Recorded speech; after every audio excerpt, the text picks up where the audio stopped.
नमस्कार दोस्तों, बहुत स्वागत आप सभी का। मैं हूं सुशांत सिन्हा। नरेंद्र मोदी का तीसरा टर्म बहुत तूफानी चल रहा है बॉस। कई लोगों ने सोचा था सीटें कम हो गई तो नरेंद्र मोदी शायद थोड़ा जो है वो कॉम्प्रोमाइज करके चलने लगेंगे। वो तो होता नहीं, और दूसरा कि देश हित में तो वो बिल्कुल कॉम्प्रोमाइज नहीं करते।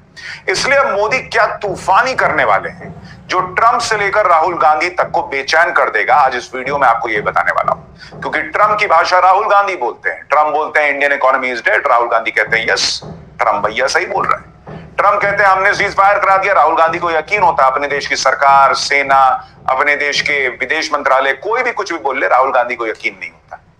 लेकिन ट्रंप ने जो अब कल रात किया है उसके बाद से नरेंद्र मोदी ने यूएस प्रशासन, ट्रंप की सरकार उनको क्लियर कट मैसेज दे दिया है कि भारत फायर है, झुकेगा नहीं।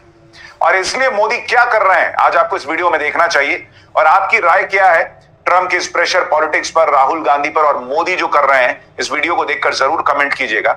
लेकिन पहले आपको याद दिला दूं कि कल रात डोनाल्ड ट्रंप ने एक ट्वीट किया कि India is not only buying massive amount of Russian oil, they are then for much of the oil purchase selling it to the open market for big profits. They don't care how many people in Ukraine are being killed by the Russian war machine. Because of this I will be substantially raising the tariff paid by India to the US. Thank you for your attention to this matter, President Donald J. Trump.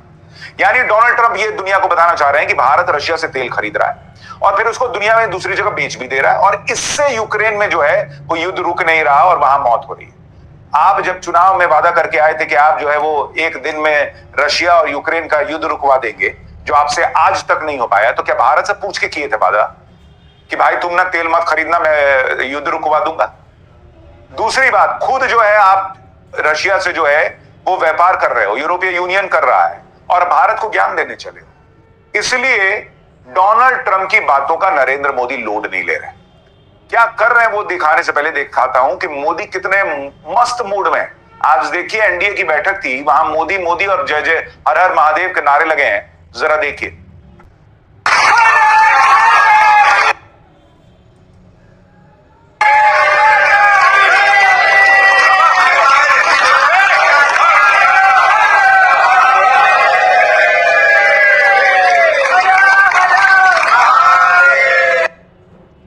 यानी नरेंद्र मोदी तो load नहीं ले रहे boss, हर हर महादेव का नाम लेके वो Donald Trump को भी समझा देंगे। नरेंद्र मोदी रशिया से भी नेगोशिएट कर रहे हैं, या उनकी सरकार कर रही है कि भैया दोस्ती ठीक है, लेकिन अगर इतना हम भिड़ रहे हैं दोस्ती निभाने के लिए, तुम भी दोस्ती निभाओ और सस्ता तेल दो।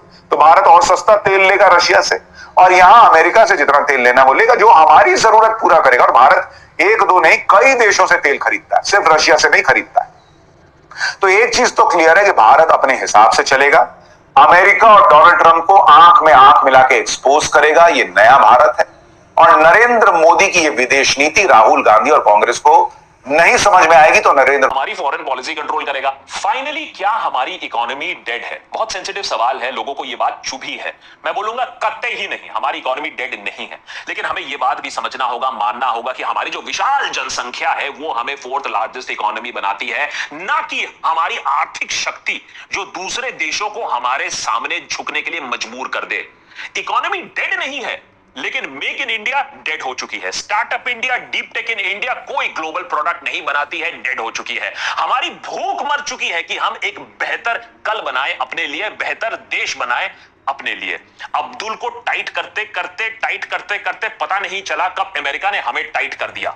हमारे पास जनसंख्या है लेकिन नौकरियां मर चुकी हैं। 100 करोड़ देशवासियों के पास जरूरतें से ज्यादा खरीदने के लिए 2 पैसे नहीं है, डिस्क्रिशनरी एक्सपेंस करने के लिए पैसे नहीं है। हमारे देश में लोगों को रहने की इच्छा जो है वो मर चुकी है। भारत दुनिया में नेट मिलीनियर माइग्रेशन में नंबर 1 हो चुका है, पलायन हो रहा है मिलीनियर्स का। और एजुकेशन और एग्जामिनेशन सिस्टम की बात ना ही करें तो बेहतर है। आए दिन बच्चे आपको पुलिस से पिटते हुए मिलेंगे, जैसे कि ये एसएससी एस्पिरेंट्स जिनके पेपर लीक को लेकर, मिसमैनेजमेंट को लेकर बेचारे रास्ते पर हैं, लेकिन इन्हें सुनने वाला कोई नहीं है, सुनवाई करने वाला कोई नहीं है। इकोनॉमी नहीं मरी है, लेकिन बहुत कुछ और मर चुका है। मीम्स रोज मेरे पास भी 56 है, लेकिन आज वो बात करना मैं नहीं चाहता था, क्योंकि आज सरकार एक्सपोज्ड हो चुकी है, खड़ी है एक्सपोज्ड आपके सामने। लेकिन जनता को यह समझना होगा ट्रंप की ये जो जलालत है ना, ये ज्यादा क्यों लग रही है? क्योंकि हमें सालों से एक घुट्टी पिलाई गई है कि हम तो विश्वगुरु हैं, डोनाल्ड ट्रंप तो हमारा दोस्त है, हम तो voice of the global south हैं, हम तो विश्वगुरु हैं, दुनिया हमारे सामने झुकती है। लेकिन अमेरिका ने ना हमें जो रसीद के झापड़ मारा है ना, जो तमाचा मारा है, ये पूरी जो जुमलेबाजी है ना, वो नीचे आकर गिर गई है। अब यहां से दो रास्ते हो सकते हैं, और ये मैं अनसोलिसिटेड एडवाइस दे रहा हूं। या तो हम अपने आंसू पोंछकर काम पर लग जाएं और अमेरिका को कुछ ही सालों में गलत साबित कर दें, या फिर एक काम करते हैं, अपने गरूर में जीते रहें, सबको गाली बकते रहें, बोलते रहें सबको हमसे ईर्ष्या है, और नंगे फुटपाथ पर लेटते रहें। जो देशभक्त हैं वो जानते हैं उन्हें क्या करना है, वो तो काम पर लग जाएंगे, अपने लिए, अपने परिवार के लिए, अपने देश के लिए। सवाल यह है कि जो अंधभक्त है वो क्या करेगा? वो अंधेरे में सड़क पर नंगा लटोटता पटोटता मर जाएगा, लेकिन शायद वो अंधकार में खुश रहेगा। चूज वेल, आपको देशभक्त बनना है या सड़क पर अंधभक्त?